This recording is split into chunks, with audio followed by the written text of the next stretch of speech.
कभी कभी लगता है ना कि हम जिंदगी की इतनी छोटी छोटी चीजों की इतनी ज्यादा फिक्र करते हैं कि हम खुद को ही थका देते हैं। तो आज हम मार्क मैनसन की उसी वायरल किताब के पीछे की सच्चाई को समझने की कोशिश करेंगे जो हमें ठीक यही सिखाती है। इसका टाइटल अपने आप में ही सब कुछ कह देता है ना?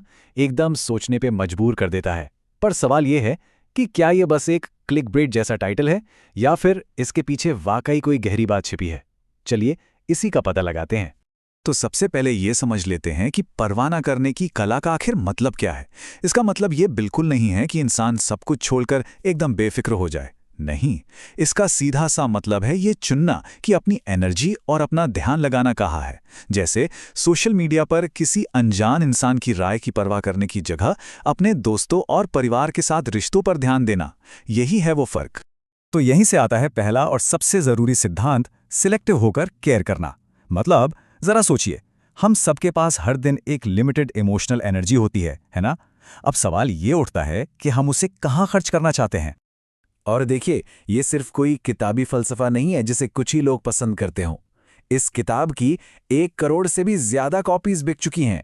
ये दिखाता है कि दुनिया भर में कितने सारे लोग हैं जो अपनी जिंदगी में कम स्ट्रेस और ज्यादा मतलब ढूंढ रहे हैं। अच्छा, अब आते हैं उस चीज पर जिससे हम सब कभी ना कभी तो जरूर जूझते हैं, एंग्जाइटी यानी चिंता। ये किताब इसे एक चिंता के दुष्चक्र की तरह देखती है और कमाल की बात यह है कि ये हमें इससे बाहर निकलने का रास्ता भी दिखाती है। देखिए, जिंदगी है तो उतार चढ़ाव तो होंगे ही। कभी काम का प्रेशर, कभी कोई पर्सनल प्रॉब्लम। ऐसे में थोड़ा बहुत परेशान होना, चिंतित होना तो बिल्कुल नॉर्मल है। ये तो इंसान होने का एक हिस्सा है। असली प्रॉब्लम तो तब शुरू होती है जब हम इस बात की चिंता करने लगते हैं कि अरे मुझे चिंता क्यों हो रही है। हम खुद से पूछते हैं, मुझे ऐसा क्यों महसूस हो रहा है? क्या मेरे अंदर ही कोई कमी है? और बस यहीं से वो खतरनाक लूप शुरू हो जाता है। मैंशन इसे कहते हैं the feedback loop from hello. मतलब एक ऐसा जाल जिसमें हम खुद को ही फंसा लेते हैं। पर इससे बाहर निकलने का एक बहुत सीधा सा रास्ता है। अपनी नेगेटिव फीलिंग्स को एक्सेप्ट करना, उनसे लड़ना नहीं। जिस पल हम ये मान लेते हैं कि हाँ, कभी कभी दुखी या परेशान होना ठीक है, उसी पल हम उस लूप की पावर खत्म कर देते हैं। अब एक ऐसा आइडिया जो सुनने में शायद थोड़ा चुभ सकता है, और वो ये है, हम में से कोई स्पेशल नहीं है। सोचिए, हमारा समाज, हमारी फिल्में, सब हमें लगातार यही तो सिखाते हैं कि हमें कुछ एक्स्ट्रा ऑर्डिनरी बनना है। लेकिन मैनसन कहते हैं कि असल में यही प्रेशर हमें दुखी करता है। जरा सोचकर देखिए, जब हम ये मान लेते हैं कि हमें हर चीज में बेस्ट नहीं होना है, तो कितना बड़ा बोझ उतर जाता है ना? हम बस अपने काम को एंजॉय कर सकते हैं बिना दूसरों से खुद को लगातार कंपेयर किए। यही है एवरेज होने की असली आजादी। तो ठीक है, अगर एक्स्ट्रा ऑर्डिनरी बनना हमारा गोल नहीं है तो फिर क्या है? खुशी शायद। पर यह किताब कहती है कि खुशी एक समस्या है। थोड़ा अजीब लगा ना? चलिए समझते हैं कि इस पहेली का मतलब क्या है। हम सब अक्सर यही तो पूछते हैं, मैं खुश कैसे रहूं, है ना? ऐसा लगता है मानो खुशी कोई खजाना है जिसे हमें ढूंढ निकालना है। पर मैनसन कहते हैं कि यह सवाल ही गलत है। असली सवाल ये नहीं है।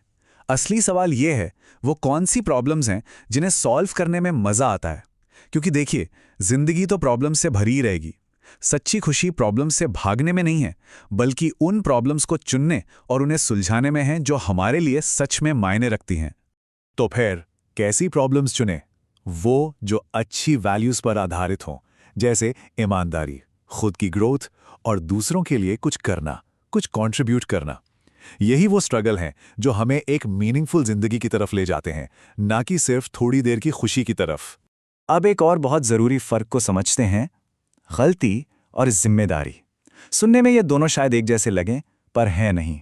और ये फर्क समझना सच में जिंदगी को देखने का नजरिया बदल सकता है। इसको ऐसे समझिए, मान लीजिए किसी ने हमारे साथ कुछ बुरा किया। वो उनकी गलती थी जो पास्ट में हो चुकी। लेकिन अब हम उस पर कैसे रिएक्ट करते हैं? क्या हम गुस्से में जीते हैं या फिर आगे बढ़ जाते हैं? ये हमारी जिम्मेदारी है। मतलब गलती किसी और की हो सकती है, पर उस पर हमारी प्रतिक्रिया की जिम्मेदारी हमेशा हमारी ही होती है। हम सब करते हैं ना ऐसा, किसी काम को शुरू करने के लिए मोटिवेशन का इंतजार। जब मूड होगा तब करेंगे। लेकिन मैनसन का एक सिद्धांत है जो इस पूरी सोच को ही पलट देता है। वो कहते हैं, एक्शन पहले आता है, मोटिवेशन उसके बाद। ये एक कमाल के साइकिल की तरह काम करता है। सबसे पहले एक छोटा सा एक्शन लिया जाता है, चाहे वो कितना ही मामूली क्यों ना हो। उस एक्शन को करने से थोड़ी इंस्पिरेशन मिलती है और फिर वही इंस्पिरेशन हमें और ज्यादा काम करने के लिए मोटिवेट करती है।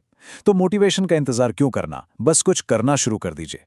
और हाँ, अगर उस पहले कदम में फेल हो गए तो क्या हुआ, कोई बात नहीं। किताब के हिसाब से फेलियर आगे बढ़ने का रास्ता है। ये कोई बग नहीं बल्कि एक फीचर है, सीखने की प्रोसेस का जरूरी हिस्सा। हर कामयाब इंसान अपनी अनगिनत गलतियों से सीखकर ही तो आगे बढ़ा है। और अब इस किताब के सबसे गहरे और शायद सबसे जरूरी सबक पर आते हैं।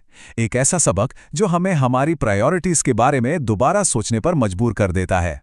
ये मानना कि हमारा समय इस दुनिया में लिमिटेड है, सुनने में शायद थोड़ा डरावना लगे, लेकिन ये हमें एक कमाल की क्लैरिटी भी देता है। जब हम इस सच्चाई का सामना करते हैं तो रोज की छोटी मोटी परेशानियां और चिंताएं अपने आप बहुत छोटी लगने लगती हैं। तब हमें समझ आता है कि जिंदगी में असल में क्या मायने रखता है। तो इस पूरी चर्चा का निचोड़ क्या है? कुछ सीधी सी बातें। पहली, कम चीज़ों की परवाह करें, लेकिन जिनकी करें उनकी गहराई से करें। दूसरी, बेहतर प्रॉब्लम्स चुनें। तीसरी, अपने रिएक्शंस की जिम्मेदारी खुद लें। और चौथी, ज़रूरी चीज़ों को हाँ कहने के लिए फालतू चीज़ों को ना कहना सीखें। और आखिर में बस एक सवाल के साथ इस बात को खत्म करना चाहूंगा। अगर ये पता हो कि आज जिंदगी का आखिरी दिन है, तो कौन सी चीजें हैं जो सच में मायने रखेंगी? इस सवाल का जवाब ही हमें बताता है कि हमारी जिंदगी में असल में क्या जरूरी है। सोचने के लिए धन्यवाद।